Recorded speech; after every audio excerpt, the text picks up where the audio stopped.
They can cause a number of health problems, things like heart attacks and strokes. We're talking about trans fats, and now the FDA wants them removed from all foods. Companies have 3 years now to completely remove those fats from the things that you eat.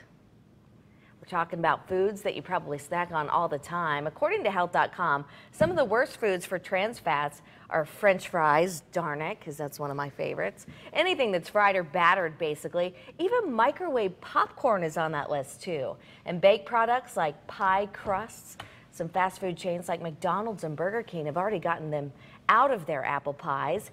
Cake mixes and frostings, plus pancake and waffle mixes as well. And believe it or not, flavors of ice creams, certain ones, actually have trans fats as well. So what does this mean for you?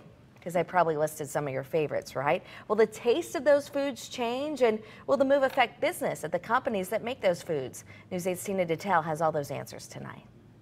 The reason why food manufacturers use trans fats is because they're sort of like a stabilizer, extending the texture, flavor, and shelf life of foods.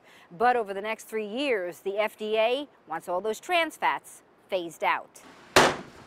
In the last few years, the cake lady in New London has seen a shift toward fewer trans fats ever since required labeling went into effect. When that happened, I'm like, oh my goodness, how is that going to affect me? But they had already started phasing it out already, so it didn't really affect me that much at all. So she's not worried about the latest move by the FDA to phase out trans fats from all food, even these tasty cakes. So see, 0 trans fat. So what makes fat trans fat? It's being saturated with hydrogen, which is turning the fat from a liquid to a solid. By changing it from a liquid to a solid, Natalie Smith, a registered dietitian at Lawrence and Memorial's Cancer Center, says they change it from good fat to bad. It clogs arteries, the solids. It's hanging around in your bloodstream a lot longer. It's causing increase in strokes and heart attacks because it's stiffening those arteries. Most consumers aren't expected to notice a difference without it. The cake lady says her customers don't. No trans fat. Is it going to be no flavor? It's going to be really yummy.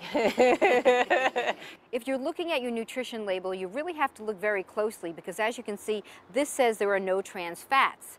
But manufacturers don't have to list trans fat unless there is more than 0.5 grams. So there still could be a little tiny bit. What you need to do is look at the ingredients to make sure there are no partially hydrogenated vegetable oils or shortenings in the product. And this one has it. In New London, Tina Detel, News 8.